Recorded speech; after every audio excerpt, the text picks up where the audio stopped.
پاکستان 14 اگست کو بنا تھا یا 15 اگست کو؟ پاکستانی آزادی 14 اگست کو مناتے ہیں اور انڈینز 15 اگست کو۔ حالانکہ دونوں ممالک ایک ہی وقت میں برٹش پارلیمنٹ سے منظور ہونے والی انڈین انڈیپینڈنس ایکٹ 1947 کے تحت وجود میں آئے تھے، اور اس ایکٹ میں واضح طور پر 15 اگست کی تاریخ مینشن کی گئی ہے۔ یہاں آپ کو یہ بھی بتاتے چلیں کہ 15 اگست کی تاریخ ہندوستان کے لاسٹ وائسرائے لارڈ ماؤنٹ بیٹن نے اس لیے دی تھی کہ اس تاریخ کو 1945 میں جاپان نے اتحادی فوج کے سامنے ہتھیار ڈالے تھے اور جنگ عظیم دوم کا خاتمہ ہوا تھا، لہٰذا وہ اس تاریخ کو خوش قسمت سمجھتے تھے۔ آئیے اب ہم دیکھتے ہیں کہ پاکستان 14 اگست کو آزادی کیوں مناتا ہے، اس کی کیا خاص وجہ ہے۔ سب سے مزے کی بات یہ کہ پاکستان میں پہلے 2 یوم آزادی 15 اگست کو منائے گئے تھے، اور جولائی 1948 میں پاکستان کی پہلی ڈاک ٹکٹ پر 15 اگست ہی لکھا ہوا تھا، اور تو اور قائد اعظم نے خود ریڈیو پاکستان سے نشر ہونے والی اپنی تقریر میں بھی 15 اگست کو آزادی کا پہلا دن کہا تھا۔ لیکن یہ بات بھی بہت دلچسپ ہے کہ یہ تقریر 14 اگست کو نشر ہوئی تھی۔ ان سب چیزوں کو مد نظر رکھتے ہوئے دیکھا جائے تو پاکستان کا یوم آزادی 15 اگست ہے۔ لیکن آخر کیا وجہ ہے کہ پاکستان کے لوگ آزادی 14 اگست کو مناتے ہیں؟ آئیے ان 3-4 وجوہات پر نظر ڈالتے ہیں۔ پہلی وجہ، وائسرائے لارڈ ماؤنٹ بیٹن نے 15 اگست نئی بننے والی ریاست انڈیا کو پاور ٹرانسفر کرنا تھی، اور اس کی تقریب دہلی میں ہونا تھی، اور یہ 15 اگست کو ہونا تھی، اور دوسری آزاد ہونے والی ریاست پاکستان تھی، اور اس کو بھی پاور ٹرانسفر کرنا تھی۔ اب یہاں دیکھیں، وائسرائے ایک ہی دن میں دونوں ممالک کی تقریبات میں شامل نہیں ہو سکتے تھے، اور نئی ریاست انڈیا نے 14 اور 15 اگست کی درمیانی رات 12 بجے سیلیبریشن کا اعلان کر دیا تھا، اور ایکٹ کے مطابق بھی یہی ٹائم بنتا تھا۔ لیکن یہاں وائسرائے کی دستیابی کا مسئلہ بھی نہیں تھا۔ وائسرائے نے انڈیا کا گورنر جنرل بھی بننا تھا۔ وائسرائے پاکستان کے بھی گورنر جنرل بننا چاہتے تھے، لیکن قائد اعظم نے صاف انکار کر دیا تھا۔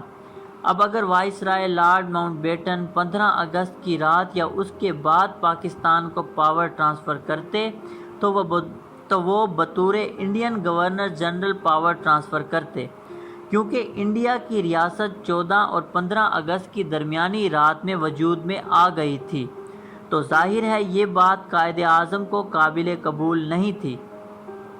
پاکستان کو پاور ٹرانسفر کرنے کے لیے ایک برٹش وائسرائے کی ضرورت تھی، نہ کہ انڈین وائسرائے کی، لہٰذا اس کا حل یہی نکالا گیا کہ برٹش انڈیا کا وائسرائے 14 اگست کو ہی پاور ٹرانسفر کر دے۔ اس لیے ایک پروقار تقریب میں وائسرائے نے 14 اگست کو ہی پاور ٹرانسفر کر دی۔ دوسری وجہ، 14 اگست 1947 کو رمضان المبارک کی 27 تاریخ تھی، جو کہ تمام مسلمانوں کے لیے مبارک تاریخ سمجھی جاتی ہے، اور اس لحاظ سے دیکھا جائے تو 27ویں شب کے عین بیچو بیچ یعنی 13 اور 14 اگست کی درمیانی رات 12 بجے وجود میں آنا بہت ہی مبارک بات تھی۔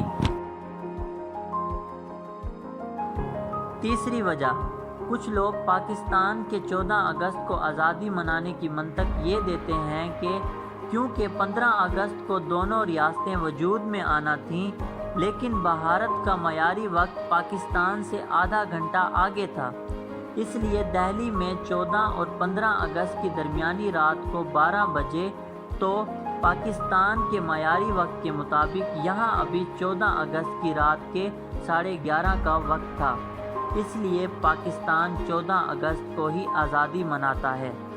لیکن آپ کو یہاں بتائیں، ہمارے خیال سے یہ منطق بالکل غلط ہے۔